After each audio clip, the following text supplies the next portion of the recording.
Bom, meus caros, muito boa noite.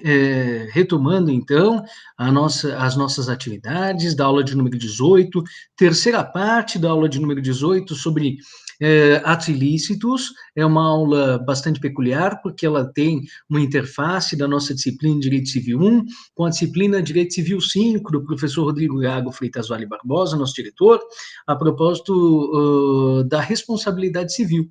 Então, nós tivemos ocasião de falar na primeira aula, na semana passada, sobre a diferença que se pode estabelecer entre as causas e os efeitos.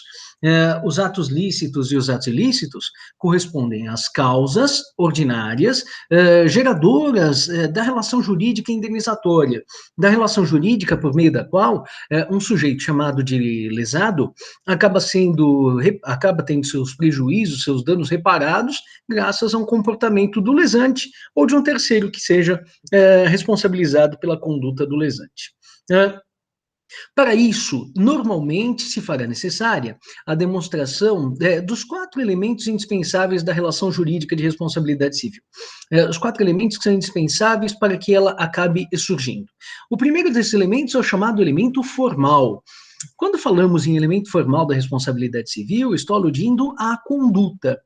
Ah, professor, conduta é sinônimo de ação. Não, cuidado, a gente não pode se esquecer disso. Eu já tive a ocasião de trabalhar isso com vocês em duas ocasiões.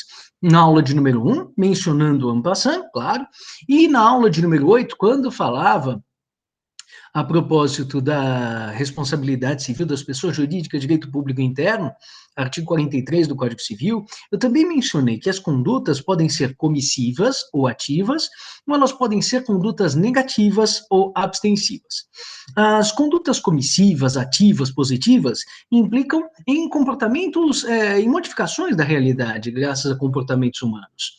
Já as condutas negativas, abstensivas ou omissivas se caracterizam pela produção de determinados resultados graças à inércia, graças a uma falta de modificação da realidade por parte do sujeito considerado como responsável pela causação de um dano.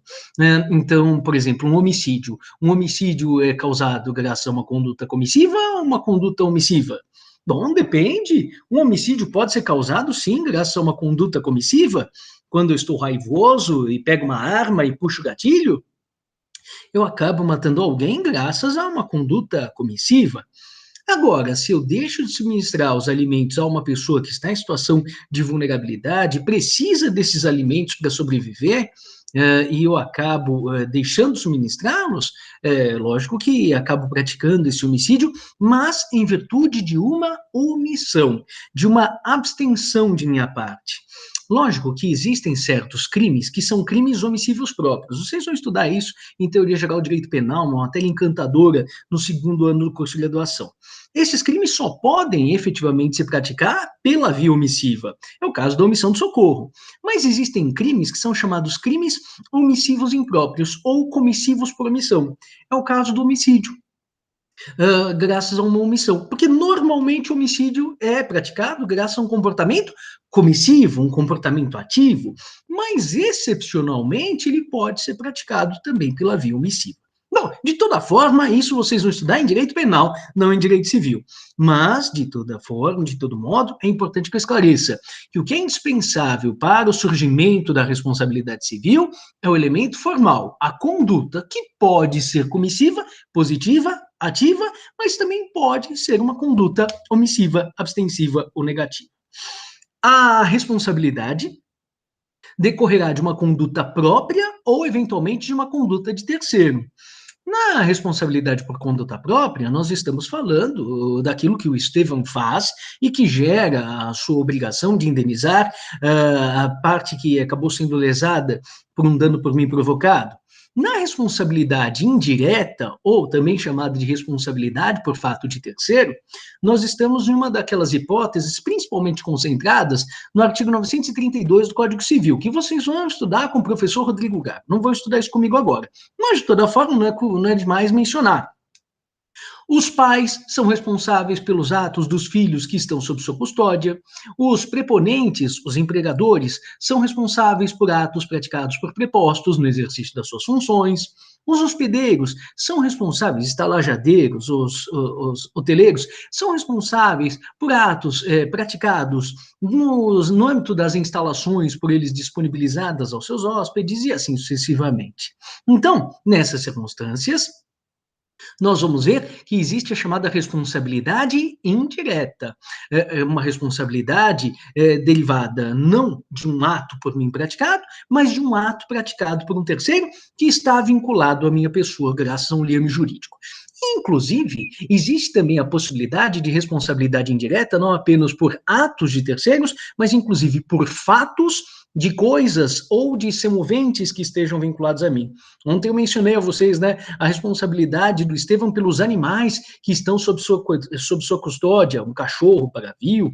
No entanto, se eu, morando aqui no 8º andar, tenho uma sacada e do alto da sacada cai uma samambaia e acaba acertando a cabeça de uma pessoa. Nessa circunstância, também haverá responsabilidade do Estevão, indireta, por fato de coisa, pelo objeto despencado. No direito romano se falava, a esse propósito, das chamadas responsabilidades civis ou das obrigações ex quasi delito, porque não derivava propriamente de um delito, né, mas acabava derivando de um comportamento equiparado a um delito, como se fosse um delito, embora não fosse do ponto de vista técnico. Então, no direito romano se falava em quase contratos, gestão de negócio, pagamento indevido, e quase delitos, responsabilidade fusis e dejectis, os objetos que acabavam despencando do alto das edificações. Bom, responsabilidade indireta. Com relação ao elemento material da responsabilidade civil, estamos aqui a falar do dano. Eu tive a ocasião de dizer a vocês que, na minha forma de compreender esse elemento material, não se há de confundir dano com prejuízo. Por quê? Porque existem determinadas situações que importam em desfalques patrimoniais, mas que não acarretarão indenização. E se elas não acarretarão indenização, nós as qualificamos como prejuízos. Quando os desfalques patrimoniais acabam importando no dever de indenizar por parte de quem os provoca ou de um terceiro que seja responsável por essa pessoa que promove o desfalque patrimonial, aí nós não falamos em prejuízo, mas falamos em dano. Uma observação também importante de se fazer, por isso que eu pedi a vocês, no final da semana passada, a leitura do artigo 416 do Código Civil, é que pode, excepcionalmente, surgir responsabilidade civil sem que haja dano, na hipótese da chamada cláusula penal, da pena contratual, da multa. Então, o jogador de futebol se desvincula de um time e aquilo parece que foi extremamente benéfico. O time foi da última posição e acabou se tornando campeão. Não houve nenhum prejuízo para o time. Mas ainda assim, a multa contratual será devida. Por quê? Porque houve a prática de um comportamento que estava vedado em contrato e a consequência dessa espécie de inobservância, de violação a direito, acaba correspondendo à imposição de uma consequência, de um castigo. Terceiro elemento importante da responsabilidade civil, seja a responsabilidade civil objetiva ou subjetiva, é o nexo de causalidade. É a relação de causa e efeito que se estabelece entre a conduta e o dano.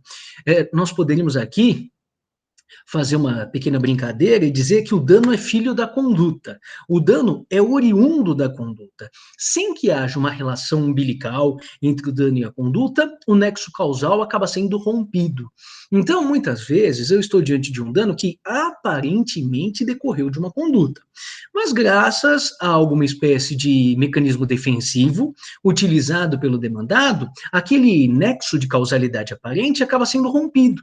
É o que se verifica, por exemplo, quando eu invoco defesas como o caso fortuito, a força maior, a culpa exclusiva da vítima, a culpa exclusiva de terceiro. O caso fortuito corresponde ao acontecimento que deriva da mão humana e que acaba, por exemplo, gerando alguma sorte de prejuízo. Uma greve de caminhoneiros que impede a chegada de determinados bens que tinham sido importados por um empresário, uma determinada manifestação pública pública que impede o deslocamento de um prestador de serviço do local do seu estabelecimento principal até minha casa, onde esses serviços efetivamente deverão ser prestados. Esses acontecimentos que remontam a uma humana, um assalto sofrido pelo entregador de determinado produto, todos esses acontecimentos, quando atrelados a uma humana, são considerados como casos fortuitos. Quando eles não estão atrelados a uma humana, estão vinculados às forças da natureza, ao imponderável, aí nós estamos diante da chamada força maior. Tanto o caso fortuito, casos, quanto a força maior, vis maior, são figuras já conhecidas do direito civil desde o direito romano. Então, não são figuras inteiramente novas. Já a culpa exclusiva da vítima e a culpa exclusiva de terceiro acabam sendo suficientes, sim, para romper o nexo causal, desde que se trate de culpa exclusiva. A esse propósito, eu pediria a vocês que retornassem, por gentileza, a aula de número 8, é uma aula que acaba sendo dividida em 4 partes, em 4 encontros, e no último encontro, quando analisei o artigo 43 do Código Civil, eu tive a oportunidade de diferenciar a vocês a culpa exclusiva da culpa concorrente. Quando eu tenho dúvidas se efetivamente a culpa foi exclusiva ou foi concorrente da vítima, no final das contas, a melhor das conclusões é de que houve culpa concorrente e a indenização será devida, mas acabaria sendo devida pela metade. Então, se um sujeito se autolança na linha férrea e o metropolitano acaba passando pela pessoa, é claro que, em linha de princípio, nós estamos diante de um suicídio e, portanto, a nossa propensão natural seria de reconhecer a culpa exclusiva da vítima. Mas se houvesse um sistema de vigilância mais eficiente, talvez aquele suicídio pudesse ter sido impedido. Então, também socorre razão aqueles que acabam sustentando talvez ser uma espécie de culpa concorrente da vítima, de modo que parte da responsabilidade por esse evento fatal é de se atribuir à vítima, que se lançou, e também parte acaba sendo atribuída à companhia que não prestou aquela espécie de supervisão, vigilância, dever de segurança da maneira mais perfeita. E a indenização acabaria sendo devida pela metade, acabaria sendo partilhada, e o nexo de causalidade seria fragilizado. Na verdade, haveria uma redução do dano, mas não haveria um próprio rompimento do nexo causal. A mesma coisa na culpa exclusiva de terceiro. Se é uma culpa exclusiva de terceiro, um sujeito deslocado, enfurecido, lança um passageiro que está à espera do metrô chegar para que possa embarcar e ir para casa, estamos diante de uma culpa exclusiva. Ah, mas se o sistema de vigilância funcionasse de maneira mais eficiente, talvez aquele sujeito enfurecido pudesse ter sido impedido. Bom, estaríamos então diante de uma culpa concorrente de terceiro, e metade da indenização deveria ser paga pelo metropolitano e outra metade pelo sujeito que acabou surtando e tirando a vida de outrem, né? De um jeito ou de outro, percebam, nas hipóteses de culpa exclusiva, há um rompimento do nexo causal, o dano aparentemente é filho da conduta, mas na verdade não é filho da conduta, é como se fizéssemos um exame de DNA e vinculássemos aquele dano a uma outra origem, que não a conduta, que à primeira vista seria a sua responsável direta, e a culpa concorrente acaba servindo como mecanismo de redução do dano atribuível àquele que acaba sendo demandado. Aí, se estamos diante de uma culpa concorrente da vítima ou de terceiro, na hipótese desse atropelamento praticado pela composição metroviária e que tira a vida de alguém, metade do dano seria atribuível ao metrô e ele pagaria a indenização, e a outra metade seria devida pelo terceiro deslocado ou pela própria vítima que se autolançou na hipótese do suicídio. E aí o metropolitano só responderia pela metade. Isso que importa ficar bastante claro no que diz respeito à culpa concorrente. Também é interessante nós observarmos, a propósito dessa relação de causalidade, que o nexo causal ele pode ser um nexo causal naturalístico ou pode ser um nexo causal normativo. O nexo causal naturalístico é aquele que se explica graças ao emprego das leis da física, da causalidade natural. Então, se eu acabo pressionando o gatilho de uma determinada arma, no momento em que ocorre a percussão do projétil, né, do cartucho, aquele projétil explode e ele é expelido pelo cano da arma, passa lá, rodopia na alma da arma e logo depois atinge a vítima. Lógico que, nesse caso, uma relação de causa e efeito explicável graças a fenômenos naturais, às leis naturais. Agora, no momento em que eu estou na praia, vamos supor que eu esteja na praia no próximo feriado. Estou lá eu e minha esposa, e de repente a praia está lotada. Tem uma criança que está se afogando. Aí minha esposa olha para mim e fala: Estevam, aquela criança está se afogando. Eu falo: eu estou sem óculos. Ela fala: põe o seu óculos. Aí eu boto os meus óculos. Aí eu olho: é verdade, a criança está se afogando. Aí ela fala: e você não vai salvar a criança? Eu falo: eu não, acabei de passar filtro solar. Eu odeio passar filtro solar uma vez, tem que passar a segunda vez, de jeito algum. Ela diz: você não vai fazer nada pela criança? Aí eu saco um terço que eu tenho lá, começo a rezar pela vida da criança. Ah, salve-se a criança, pelo amor de Deus. Faço uma novena inteira. Rezo um rosário inteiro, mas não entro na água para salvar a criança. E a criança morre. Existe nessas circunstâncias uma responsabilidade do Estevam por essa morte? Do ponto de vista moral, claro que sim. O Estevam deveria se martirizar, se flagelar quando chegasse em casa. Tamanha a sua inércia, tamanha a sua vagabundagem, tamanha a sua preguiça, tamanho o seu egoísmo, essa história de passar filtro solar. Mas, juridicamente, a praia estava lotada, muita gente poderia ter entrado para salvar aquela criança. Mas eu sou simplesmente um professor universitário. Eu não tenho o dever, naquelas circunstâncias, de enfrentar o perigo para salvar a criança. Curiosamente, tinha um sujeito do meu lado. E esse sujeito do meu lado também ficou paralisado e não adentrou o mar para salvar a criança. Só que eu não posso ser responsabilizado pela morte da criança, mas ele pode. Por que ele pode? Vejam, talvez o Estevam, além de professor universitário, seja um nadador profissional.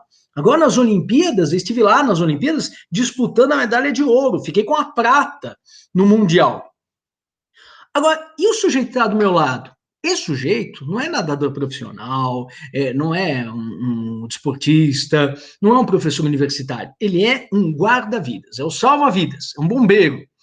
Ele tem a obrigação, ele tem o dever de enfrentar o perigo, o dever de arrostar o perigo. Agora, olha que interessante. Do ponto de vista das leis naturais, do ponto de vista naturalístico, tanto eu, quanto ele, quanto qualquer pessoa da praia, todos nós poderíamos ter entrado na água para evitar a morte daquela criança. Conseguem compreender isso? Tá, mas juridicamente é como se houvesse um filtro e só uma conduta humana é considerada como sendo a causa determinante daquele evento fatal. Uma omissão só, dentre todas as omissões das pessoas que estavam na praia, todas olhando para a criança se afogar, uma única omissão acaba sendo considerada como a razão determinante daquela morte. A omissão de quem? Do guarda-vidas. Porque, diferentemente do Estevam, que não tem o dever de enfrentar o perigo, o bombeiro, o policial, ele tem o dever de arrostar o perigo. Se ele não enfrenta o perigo, nós temos aí a prática de uma espécie de crime de homicídio cometido por omissão. E, nesse caso, ele vai responder, inclusive criminalmente. Nossa, professor, que interessante. Do ponto de vista criminal, tudo é mais interessante do que do ponto de vista civil. Mas vocês estão tendo direito civil, então nada de colocarem as asinhas para fora, nada de arregaçarem as manguinhas para enveredarem pelo direito penal. Vocês estão ainda no direito civil. Notem que, do ponto de vista naturalístico, todas as condutas humanas daquela praia, das pessoas que estavam conscientes, claro, de que a criança estava se afogando, são condutas que podem ser consideradas como causas daquele afogamento. Mas, juridicamente, somente uma conduta acaba sendo considerada como a causa determinante daquela morte, a conduta do salva-vidas. Se uma criança, por exemplo, recém-nascida, acaba morrendo de inanição, um vizinho que ouvisse aquela criança chorando estridentemente poderia ter arrombado o apartamento e suministrado o alimento necessário para que aquele ciclo vital não se interrompesse. Ele teria, na prática, evitado a morte. Ele poderia ter evitado a morte, mas se a criança veio a morrer, a omissão considerada como a razão determinante daquela morte acaba sendo a omissão dos seus responsáveis legais. Então, tome cuidado, porque o direito tem a possibilidade de raciocinar por vias próprias, de eleger determinadas espécies de causas que aparentemente seriam equiparáveis a quaisquer outras do plano fenomênico, mas juridicamente acabam sendo qualificadas, acabam sendo catapultadas ao patamar de razão determinante da produção de um determinado evento juridicamente importante ou significativo. Finalmente, no âmbito da chamada responsabilidade civil subjetiva, para a caracterização da responsabilidade civil, será necessária a presença do elemento quarto, do elemento subjetivo, a chamada culpabilidade. Ou o dolo ou a culpa. O dolo corresponde à vontade, não apenas da prática de uma conduta, mas também da produção de um resultado.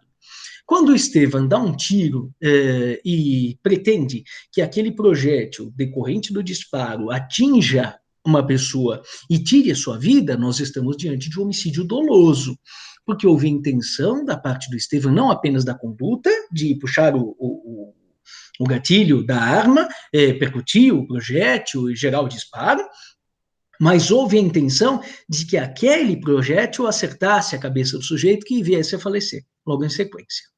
Agora, às vezes, nós temos também um resultado morte, mas que decorre, em certa medida, da vontade e, em certa medida, da inobservância do dever de cuidado objetivo. Se eu estou em sala de aula e os alunos estão conversando, isso atrapalha o bom desenvolvimento dos trabalhos. Aí o Estevam, metido a inteligente, né, pega uma arma e dá um tiro para o alto, como uma forma de fazer os alunos fazerem silêncio. Outras formas, muito mais convenientes, haveria, né? Mas o Estevam, estúpido que só ele, saca uma arma e dá um tiro para o alto. O Estevam queria que os alunos fizessem silêncio, mas queria ou não queria dar um tiro para o alto? Claro que quis. O tiro não foi acidental. O problema é que eu tinha uma vontade de atirar, mas não tinha a vontade de fazer com que aquele projétil acertasse uma pessoa e tirasse-lhe a vida. E o que aconteceu? O projétil bateu no teto, bateu no chão, ricocheteou e acertou a cabeça de um aluno. E o aluno veio a falecer. Puxa, nós estamos aqui diante de um comportamento doloso ou culposo do Estevam? Nesse caso, nós estamos diante de um comportamento culposo. Houve intenção do Estevam? Sim, houve intenção da conduta. Mas houve intenção de provocar o resultado morte? Aí não. O resultado morte decorreu da minha inobservância do dever de cuidado objetivo. Eu deveria, lógico, ser muito mais cauteloso com relação às minhas ações. Mas no momento em que eu praticava uma conduta, eu tinha a vontade da conduta, mas não tinha a vontade do resultado. O resultado, ele acabou se verificando graças à inobservância de um dever de cautela que todas as pessoas devem ter. Às vezes caracterizado por uma imprudência, quando eu faço aquilo que eu não deveria fazer, às vezes caracterizado por uma negligência, quando eu deixo de fazer alguma coisa que eu deveria fazer, e às vezes caracterizado por uma falta de conhecimento técnico suficiente, falta de domínio de arte, ofício ou profissão, a imperícia. Então, se um sujeito tem a carteira de habilitação para dirigir veículos, mas a direção amadora, não a direção profissional, e ele conduz um ônibus e ocasiona um acidente, estamos diante de uma hipótese de culpa na modalidade imperícia. Se o sujeito tende a substituir o step do seu automóvel porque ele já está careca e não substitui, ou então se ele deixa o automóvel em pane seca no meio da estrada, nas duas hipóteses nós estamos diante de negligência da parte dele. Deveria ter substituído os pneus, deveria ter completado o tanque de combustível do automóvel e não fez. E por isso acaba gerando todo aquele transtorno. Na imprudência, não. O sujeito confia demais na sua habilidade, no seu tirocínio, e acaba, no final das contas, gerando um resultado indesejável. Quando ele excede, por exemplo, os limites de velocidade, nós estamos diante de uma situação de imprudência, também na observância do dever de cuidado objetivo. Mas, em nenhuma dessas hipóteses, existe a caracterização do chamado dolo. No dolo, o sujeito tem intenção, pelo menos na modalidade do dolo direto, ele tem a intenção da conduta e a intenção também da concretização do resultado. Há uma outra modalidade de dolo que vocês vão estudar com os professores de direito penal a partir do ano que vem, chamado de dolo eventual. que não se caracteriza tecnicamente pela intenção da produção do resultado, mas uma antevisão da sua possibilidade e uma manifestação de desvalor, de desconsideração, de indiferença caso esse resultado acabe se produzindo. De toda forma, aqui, essa quarta modalidade de elemento formal, de elemento da responsabilidade civil, elemento subjetivo, só é importante para a responsabilidade civil subjetiva. Para a responsabilidade objetiva, basta a produção da prova dos três elementos primeiros: o elemento formal, conduta, o elemento material, dano, e o elemento causal, nexo de causalidade. No que diz respeito ainda aos pressupostos da responsabilidade civil, é importante que nós analisemos o artigo 944 do Código. O que diz o artigo 944 do Código Civil? Ele diz o seguinte: a indenização... Opa, passou aqui o artigo. A indenização mede-se pela extensão do dano. Então, eu dizia a vocês ontem, isso não é mentira. Se um sujeito aperta um botão vermelho e uma bomba nuclear cai em uma comunidade, transformando-a em pó, bom, o comportamento dele é bastante culpável, claro, sujeito é um fascínio, né? E o dano também é descomunal. Agora, se um sujeito é fumante, eu não sou fumante, mas só um exemplo, sou um fumante e apago mal a bituca de cigarros, e a bituca de cigarros, mal apagada, acabou ocasionando um incêndio na comunidade, houve uma culpa pequenina do Estevão. Mas claro que houve culpa. Não sei apagar uma porra de um cigarro, além de fumante, sou um fumante incompetente, a ponto de não saber apagar a bituca do cigarro direito, e acaba ocasionando um prejuízo descomunal. Do ponto de vista de quem observa o prejuízo, não se sabe, é a bomba atômica ou é o incêndio da bituca de cigarros. O prejuízo é exatamente o mesmo.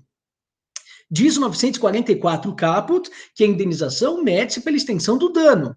Então, do ponto de vista técnico, do ponto de vista da diferença entre direito civil e direito penal, desde que tenha havido culpa, bom, se a culpa foi pequenina, no direito penal ele tem uma pena pequena, mas vai ter alguma pena. Se a culpa foi grande, vai ter uma pena grandona.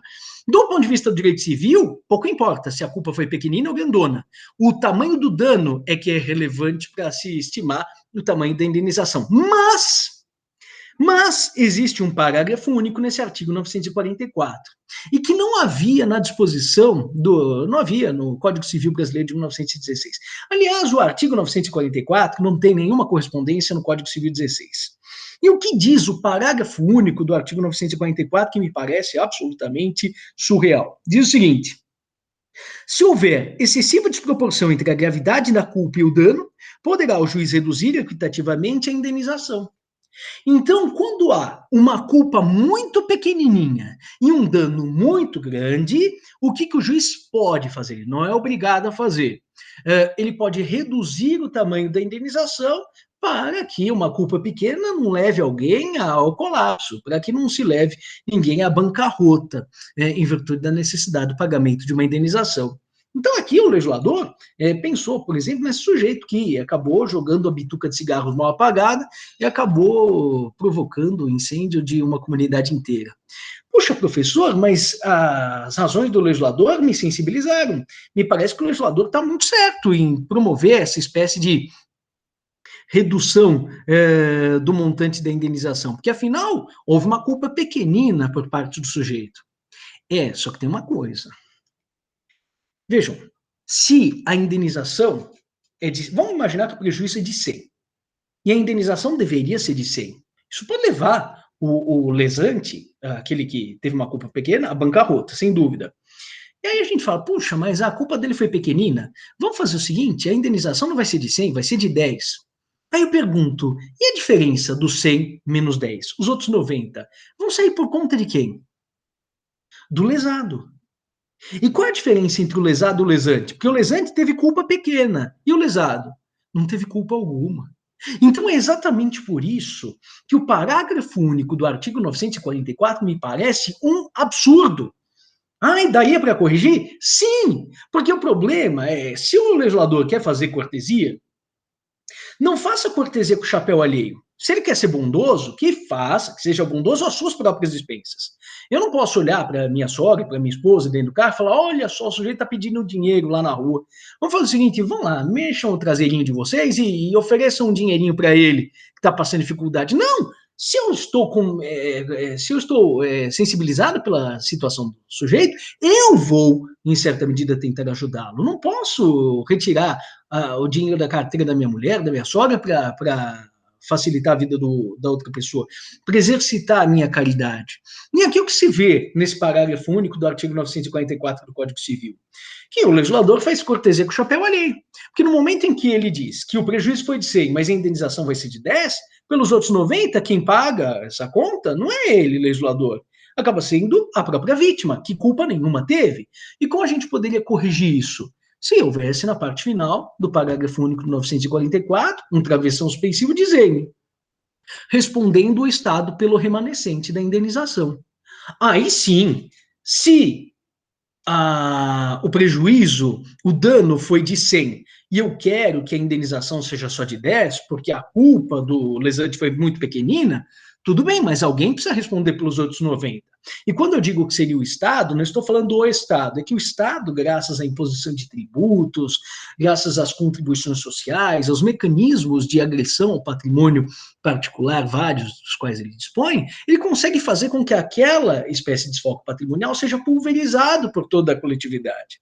Mas o que eu não poderia fazer de jeito algum seria sacrificar uma vítima que culpa nenhuma teve. É verdadeiramente aberrante para mim que o legislador, condoído do fato de que o lesante tem culpa, mas uma culpa pequenina, ele simplesmente atribua praticamente o dano restante a alguém que culpa nenhuma teve, a chamada vítima.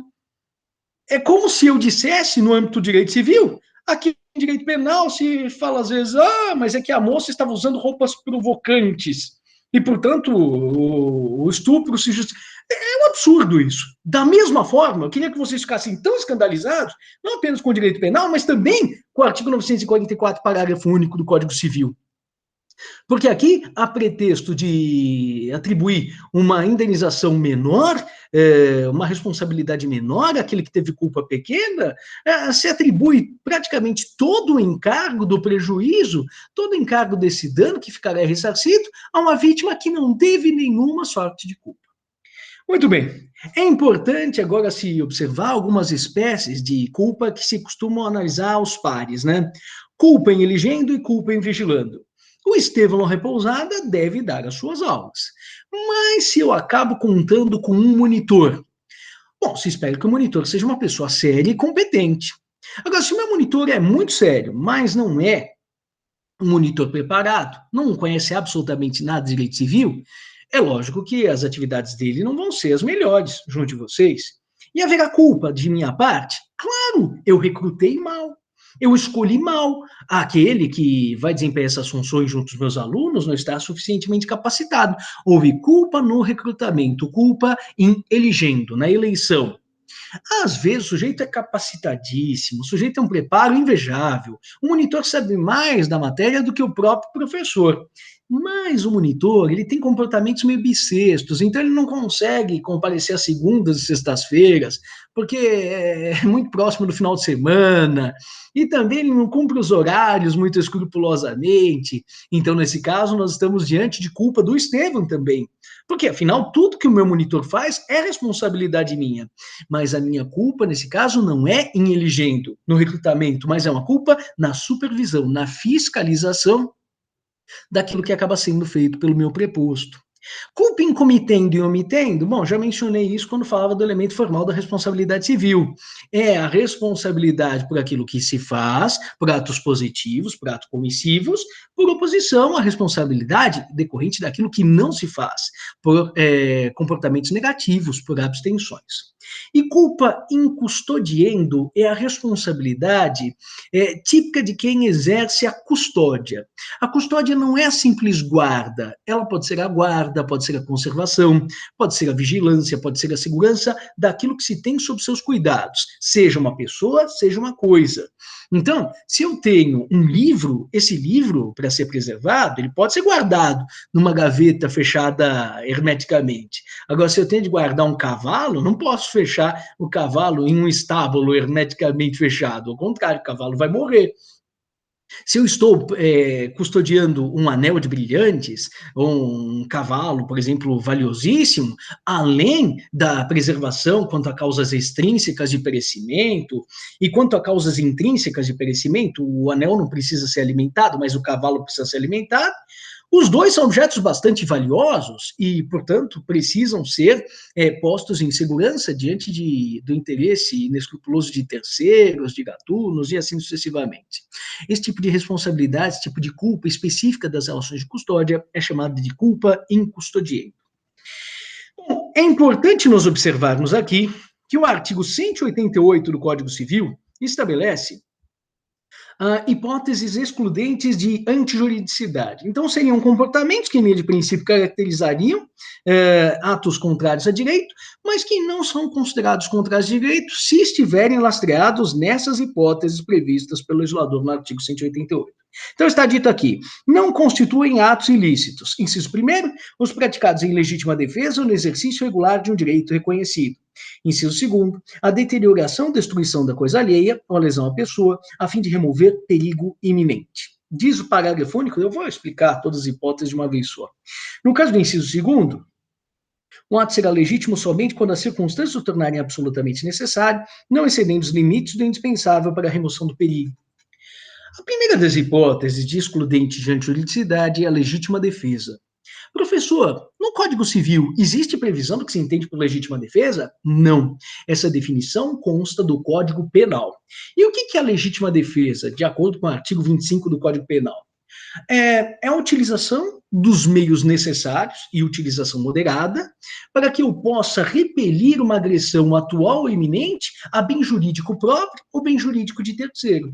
Mas é lógico que essa agressão injusta e grave, ela deve provir de uma origem humana. Então, se eu estou dando a minha aula e de repente um sujeito aponta uma mira laser para a minha cabeça, é claro que nessas circunstâncias eu não vou aqui pedir uma liminar para o magistrado de São Bernardo do Campo para que ele pare com esse tipo de brincadeira mórbida. Não, eu mesmo vou pegar uma arma que tenho aqui ao alcance das mãos e vou repelir essa agressão atual a um bem jurídico próprio. No caso, estou lançando mão da legítima defesa, por quê? Porque temos já uma agressão atual, no caso, se ela não for atual, ela é iminente, porque ele ainda não disparou, não deu o primeiro disparo. Se desse o primeiro disparo, seria uma agressão atual já, mas ela é iminente, porque ele está fazendo mira laser na minha testa, tentando centralizar, e está em ritmo de Olimpíadas ainda, está tentando centralizar a amiga para fazer o ponto perfeito, né, no momento que der o tiro na minha cabeça. Ele andou assistindo aquela série coreana do Round 6, da batatinha frita. Então tá, batatinha frita, 1, 2, 3, querendo atirar na cabeça do professor Estevam, e em lugar de pleitear qualquer ordem de quem quer que seja, eu mesmo acabo moderadamente utilizando os meios necessários que estão ao meu alcance para repelir essa agressão. Pode ser uma espécie de comportamento voltado à preservação dos meus próprios interesses ou dos interesses de terceiros. E desde que eu não tenha me excedido nesse ato de repulsa, o meu comportamento, que corresponde a uma agressão bem jurídico alheio, afinal eu tirei a vida do agressor, ele não será considerado um ato ilícito. Olha que interessante, tirar a vida de alguém, que normalmente corresponde a um ato ilícito, não estou incentivando, hein? Falei interessante, não disse para vocês fazerem a mesma coisa, pelo amor de Deus. O professor de direito civil anda incentivando. Não, nada disso. Mas vejam, é uma situação inusitada, porque normalmente tirar a vida de alguém é considerado, naturalmente, como um ato contrário a direito, mas em certas circunstâncias, se todos os pressupostos da legítima defesa estiverem presentes, aí o ato que seria contrário a direito não vai ser considerado contrário a direito. Olha que peculiar. Professor, em estado de necessidade, nós estamos diante das mesmas espécie de elementos que informam a legítima defesa, só que nesse caso a ameaça que gravita em torno da minha vida não é uma ameaça oriunda de uma origem humana, de um elemento humano. Ninguém está apontando uma arma para a minha cabeça, mas eu me acho em uma situação que, em última análise, coloca a minha vida em risco. Então, vamos supor que estivéssemos naquele barco, né, do Titanic, só que em lugar de Leonardo DiCaprio e da Kate Winslet, nós tivéssemos o Estevão, uma criança de 6 meses de idade. Aí aquele mar gelado, vejo uma tabuinha de salvação, uma criancinha em cima da tabuinha de salvação, e eu olho, e vou me aproximando da tabuazinha de salvação. Aí eu vou subir na tabuazinha, no momento que eu começo a subir, a tabuazinha começa a baixar.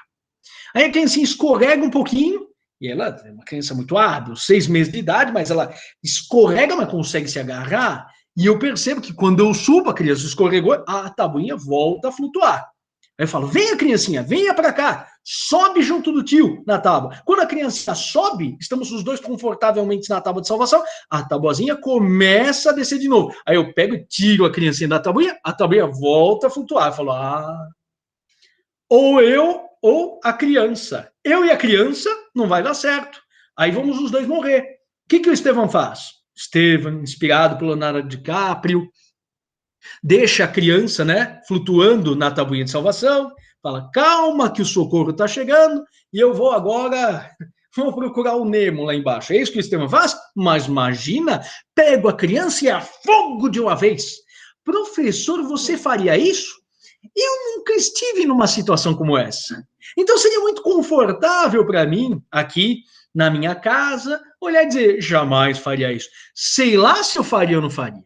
Mas quero crer que seja só uma fantasia de minha parte, que eu não faria isso. Mas e se fizesse? E olha, vocês viram a cara de psicopata que eu fiz? E se fizesse? Não, mas é só um recurso didático. E se eu fizesse matasse a criança? Nesse caso, o meu comportamento seria contrário de direito ou conforme o direito? Bom, diz o parágrafo único, né, do artigo 188, desde que o ato fosse estritamente necessário para a preservação do bem jurídico que estava em risco, lamentavelmente, aquele ato do Estevão de agressão, de tirar a vida de uma frágil e vulnerável criança, seria considerado um ato conforme ao direito. Olha que absurdo! Tirar a vida de um ser vulnerável, que é protegido pelo Estatuto da Criança e do Adolescente, Lei 9.600, pela lei, oh meu Deus do céu, agora fugiu o número do Estatuto da Criança e do Adolescente, eu lembro até o final da aula. Mas aquela criança, aquele ente em situação de vulnerabilidade extrema, o Estevão tira a vida da criança e o seu comportamento será considerado como um comportamento conforme o direito. Mas por quê? Porque eu estava em uma situação excepcional, em que se eu não adotasse esse tipo de comportamento, a minha própria vida estaria em risco.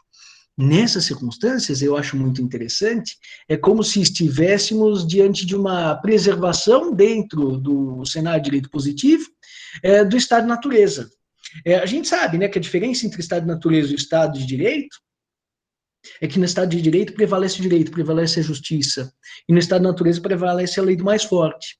Mas no estado de necessidade, é como se o legislador dissesse que a lei do mais forte pode prevalecer, e ele vai chancelar esse tipo de prevalência. É uma situação bastante inusitada, bastante incomum.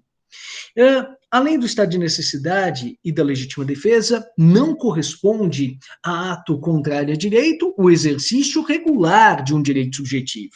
Não se confunde esse exercício regular de direito com o exercício abusivo de direito, de que eu falarei daqui a alguns instantes. Então, sempre que eu exerço um direito sem a intenção de prejudicar quem quer que seja, sem destoar do seu fim econômico, social, sem que acabe causando prejuízos a quem quer que seja em virtude da inobservância de recursos técnicos que estejam ao meu alcance, o exercício regular de um direito, mesmo que cause prejuízo a outrem, não acabará sendo considerado como ato ilícito.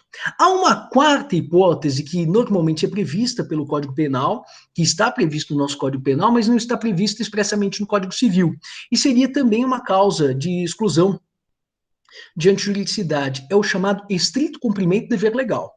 O estrito cumprimento do dever legal corresponde à observância de uma ordem cuja legalidade é aparente. Às vezes é uma ordem ilegal, mas se ela não for manifestamente ilegal, em linha de princípio, o comportamento adotado pelo sujeito não se revestirá de qualquer sorte de ilicitude e de culpabilidade. Um carrasco, ele tira a vida de alguém, mas simplesmente porque ele está cumprindo as ordens, está cumprindo as regras jurídicas. E aquele comportamento, por mais que lhe doa, enquanto crente, submetido a uma determinada convicção religiosa, do ponto de vista jurídico, é considerado como irrepreensível. Ele está simplesmente cumprindo os seus deveres. Agora, tudo isso precisa ser circunstanciado, né? O carrasco pode tirar a vida de alguém, não, aliás, não apenas pode, ele deve. Agora, se eu estou dando a minha aula, aplicando a minha prova presencial, e aí o meu monitor vai comigo, aí ele diz assim, professor, aí eu diga, o senhor não está vendo, mas tem gente que está colando lá no fundo da sala. Aí eu falo para ele, mas tô até sem óculos, eu não quero ver nada, deixa. Aí o meu monitor fala, mas professor, você não tem ideia, o cara tá colando descaradamente. Aí eu falo, mas tá colando descaradamente mesmo? Ele fala, tá, descaradamente, é vergonhoso tipo de colo do sujeito. Aliás, ele e uma meia dúzia lá estão colando. Aí eu falei, você já identificou quem é o principal responsável pela cola? Ele falou, já identifiquei. Eu falei, vai lá e tira a prova do sujeito, dá 0 para ele. Aí meu monitor levanta, vai lá, pega a prova e fala, o senhor estava colando, daqui é a sua prova, 0, rua. Bom, nessas circunstâncias, meu monitor estava cumprindo uma ordem aparentemente legal. Mas o senhor acabou gerando constrangimento, o seu monitor acabou gerando constrangimento para o aluno. Mas o aluno também estava colando, né? Pelo amor de Deus. Não, mas não pode. Da próxima vez você tem que ser mais cuidadoso. Bom, a ordem que eu dei para o meu monitor não era uma ordem manifestamente legal. Então, o comportamento do Estevam até pode ser considerado como um comportamento censurável, se o aluno se sentiu humilhado, ridicularizado, blá, blá, blá. Mas o do monitor é um comportamento, em linha de princípio, irrepreensível. Agora, se o meu monitor olha e fala, professor, tem um sujeito que tá colando lá na última carteira. Eu falo, você tá brincando, eu tô sem óculos, não quero nem ver. Não, mas tá colando vergonhosamente. Aquela história toda que eu já contei. Aí eu falo, mas você sabe quem é que tá colando? Quem é o centro lá, o responsável por toda aquela bagunça lá atrás? Eu falo, sei. Vai lá, passa fogo nesse filho de uma puta. Aí meu monitor vai lá e, pum, mata o aluno. Aí, quando ele é levado ao tribunal, ele diz: o senhor estava cumprindo ordens do professor Estevão. Não! Aqui nós estamos diante de uma ordem manifestamente legal. Então, a excludente de antijuridicidade só do estrito cumprimento do dever legal, claro, só vai favorecer aquele que a suscita se aquela ordem é, pelo menos aparentemente, legal. Se for uma ordem manifestamente legal, a escusa do estrito cumprimento do dever legal não vai favorecer aquele que a suscita. Então, tudo tem que ser analisado com muito cuidado. Mesmo qualquer legítima defesa. O sujeito vem com um canivetinho e eu acabo repelindo também com uma faca, e acaba morrendo, bom, de princípio havia proporcionalidade. Você vem com o canivetinho, eu acabo usando uma bazuca para repeli-lo, e uso a cabeça dele para um ritual satânico logo após, óbvio que nesse caso houve excesso de minha parte, eu poderia ser responsabilizado. Então, essas excludentes de antijuridicidade precisam ser analisadas sempre no contexto em que elas estão inseridas, na sua circunstancialidade. Bom, aqui é importante nós observarmos que, muito embora o comportamento daquele que age sob o palio de uma excludente de antijuridicidade não venha a ser considerado ilícito, excepcionalmente ele pode ser obrigado a pagar uma indenização. Professor, mas se aquele que age em estado de necessidade está atuando licitamente, ele pode ser compelido a pagar uma indenização? Se o legislador não prevê nada, não, ele não tem que pagar indenização alguma, porque ele atuou licitamente, exercício regular de direito. Mas, às vezes, o legislador estabelece que a pessoa atuou licitamente e isso, não obstante, terá de pagar uma indenização. É o que está previsto nos artigos 929 e 930 do Código Civil. Quem atua em estado de necessidade atua licitamente, mas terá de indenizar. E vocês estudaram isso comigo na aula número 17, sob o nome de atos lícitos indenizativos. Então, excepcionalmente, não é regra, mas é possível sim que alguém que tenha atuado licitamente seja obrigado a indenizar. Não é a regra é de que quem atua ilicitamente tenha de indenizar, mas quem atua ilicitamente não precisa praticar ou desembolsar qualquer sorte de indenização. Mas se o legislador, nesse caso, previu, não tem jeito, nós precisamos reconhecer a existência de um ato lícito indenizativo. Encerrar nossa conversa de hoje, vamos à leitura do artigo 187 do Código Civil, que diz o seguinte: também comete ato ilícito. Bom, já disse a vocês, né? O que eu faço quando o sujeito começa um artigo com se porém, também?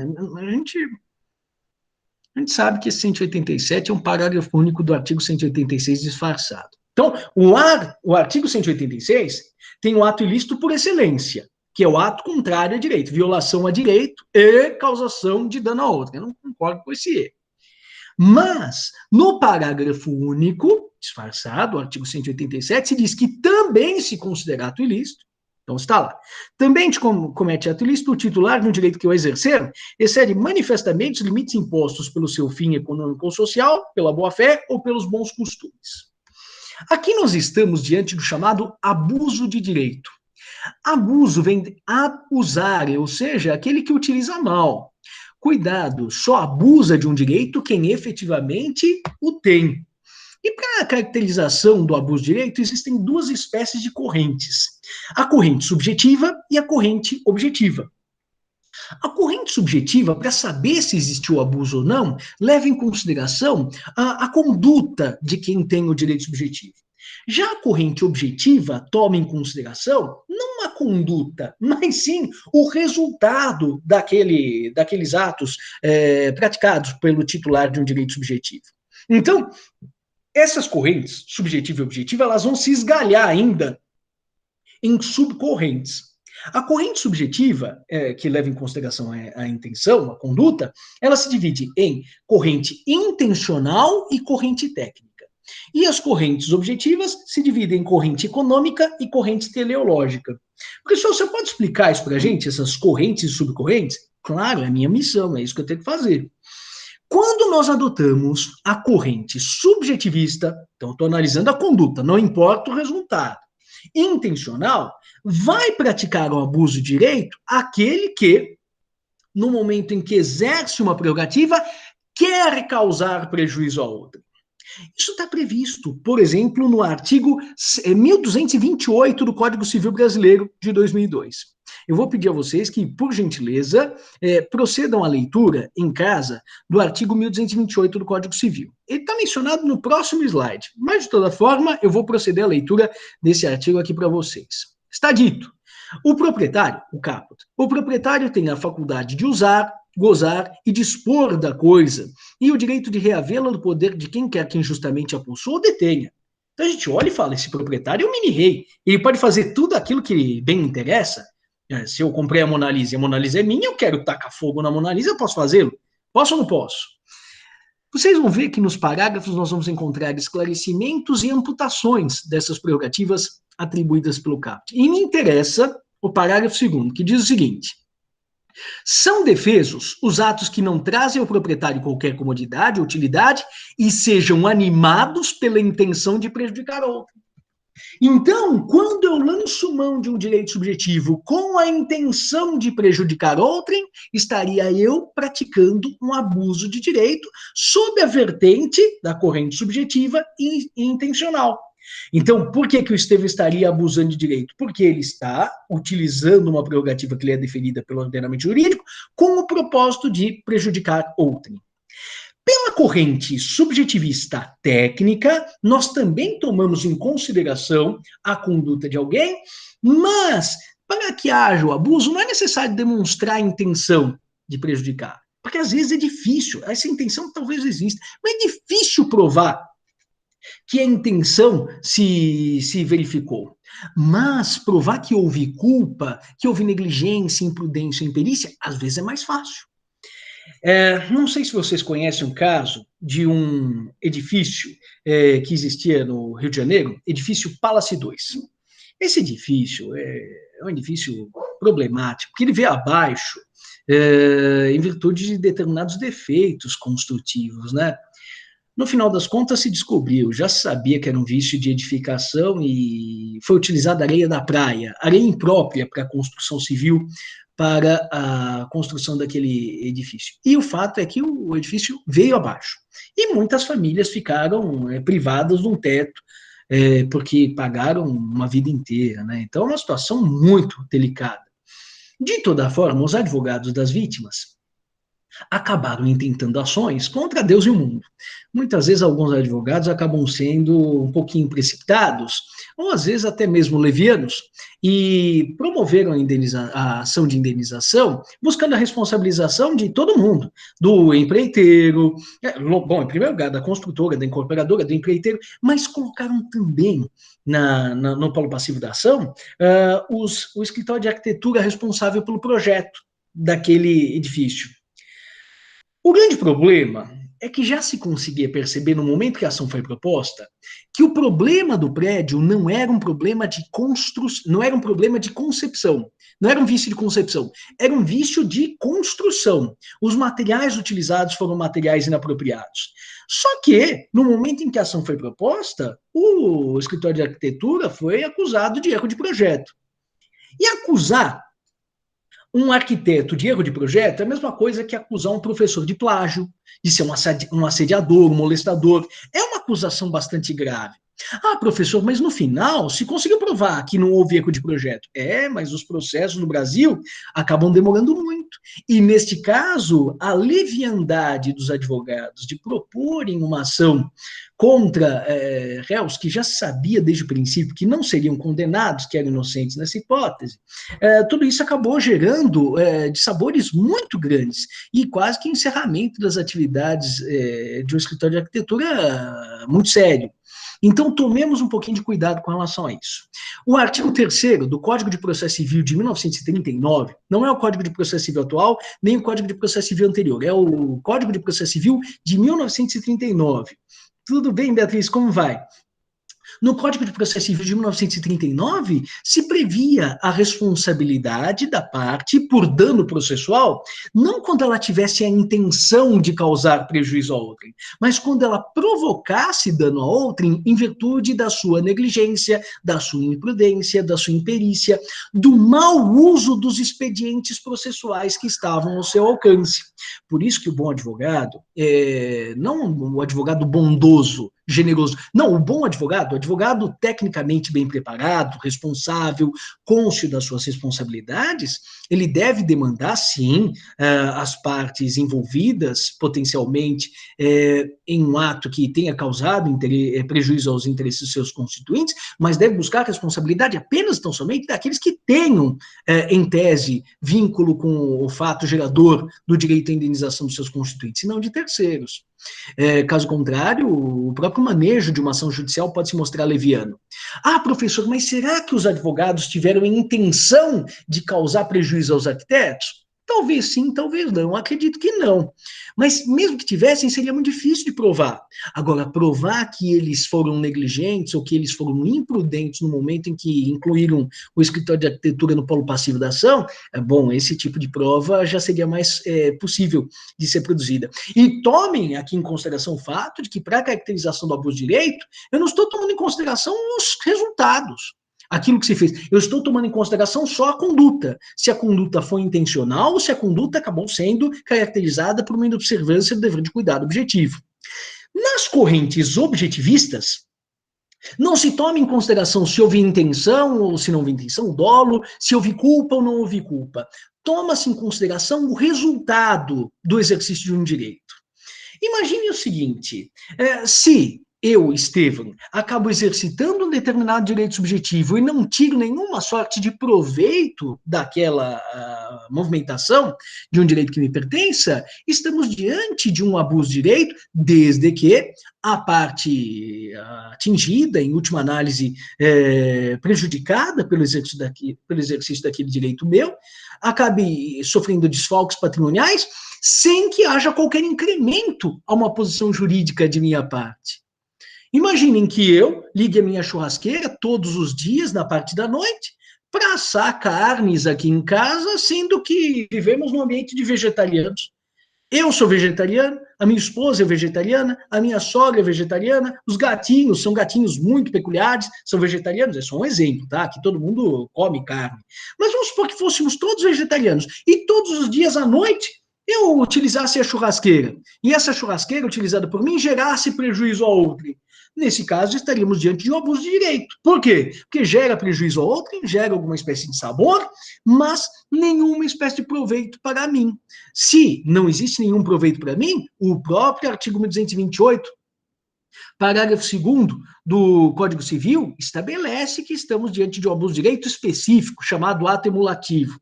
Voltando à leitura do parágrafo 2º do 1228, que eu já fiz.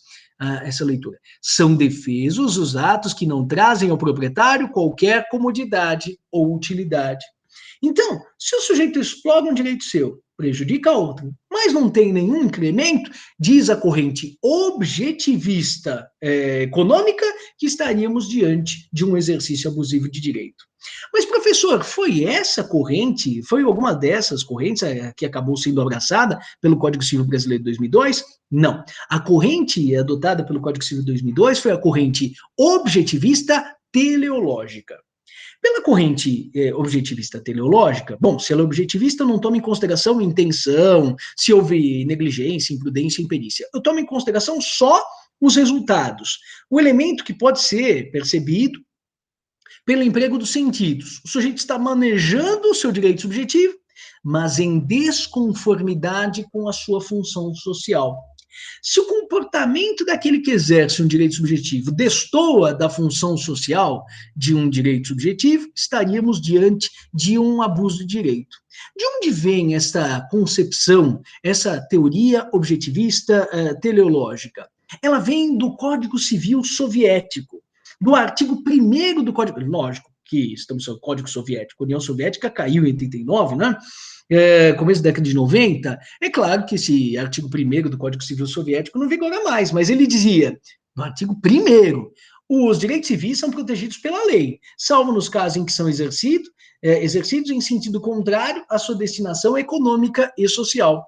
Sempre que eu exerço uma prerrogativa, uma posição jurídica subjetiva ativa, em descompasso com aquilo que espera de mim a sociedade, que espera de mim o Estado, então estaria praticando um abuso de direito, ainda que venha atender às minhas expectativas pessoais. Notem que variadas são as teorias do abuso de direito adotadas pela legislação no âmbito do direito comparado. O Código Civil alemão, BGB, Bürgerliches Gesetzbuch, um dos mais avançados códigos civis de toda a modernidade, no seu parágrafo 226, lá não se fala em artigos, se fala em parágrafos, ele adotou a corrente, a variante subjetivista intencional. Então, a caracterização do abuso de direito lá depende da demonstração da intenção de prejudicar outrem. Mas no caso brasileiro, nós vamos encontrar algumas espécies de consagrações das diversas teorias em cenários bastante pontuais. Então, a corrente subjetivista intencional está consagrada na segunda parte do parágrafo 2º do artigo 1228 do Código Civil. Comete ato emulativo aquele sujeito que utiliza um direito subjetivo com a intenção de prejudicar outrem. A corrente objetivista econômica foi consagrada pela primeira parte do mesmo dispositivo legal. Comete abuso de direito aquele que explora uma posição jurídica subjetiva ativa sem ter nenhum proveito, sem ter nenhuma comodidade ou utilidade. Nesse parágrafo 2º do 1228, as duas correntes, né, a subjetivista intencional e a objetivista econômica, ambas foram consagradas ao mesmo tempo. A corrente subjetivista técnica, ou seja, exerce um direito abusivamente aquele que acaba sendo negligente, imprudente ou imperito, ela foi consagrada pelo artigo 3º do Código de Processo Civil de 1939, que naturalmente não está mais em vigor. Mas, em regra geral, de acordo com o artigo 187 do Código Civil Brasileiro, a caracterização do abuso de direito pressupõe a aplicação da teoria objetivista teleológica. Então está dito, olha, já disse a vocês, poucas são as vezes em que eu acabo transcrevendo dispositivos legais nas minhas transparências. E uma dessas raras situações é esse artigo 187. Também comete ato ilícito o titular de um direito que, ao exercer, excede manifestamente os limites impostos pelo seu fim econômico-social, pela boa-fé ou pelos bons costumes. Excede manifestamente. Manifestamente. Se não houver certeza de que houve um afastamento do exercício de um direito subjetivo da sua função econômica e social, nós não presumiremos a prática de um ato ilícito, apenas quando o exercício de uma posição jurídica subjetiva ativa for evidentemente contrário à sua função econômico-social, o ato poderá ser caracterizado como um ato contrário a direito, ensejando a aplicação da responsabilidade civil que vai ser movimentada lá no segundo semestre do 5º ano do curso de graduação com o professor Rodrigo Gago Barbosa, nosso diretor. Tá bom? Deixa eu verificar aqui se existe alguma espécie de dúvida. Se não houver dúvidas, estão todos dispensados. Não, imagina que a Beatriz só fez a saudação, já estavam no contato lá com a professora Clarice Salim. Se vocês tiverem qualquer dúvida, por gentileza, usem o microfone, usem as câmeras, usem o chat. E também encaminhem as dúvidas de vocês para o meu e-mail, estevam.pousada@direitosbc.br, com E no começo e no final, .pousada, que é meu sobrenome, @direitosbc.br.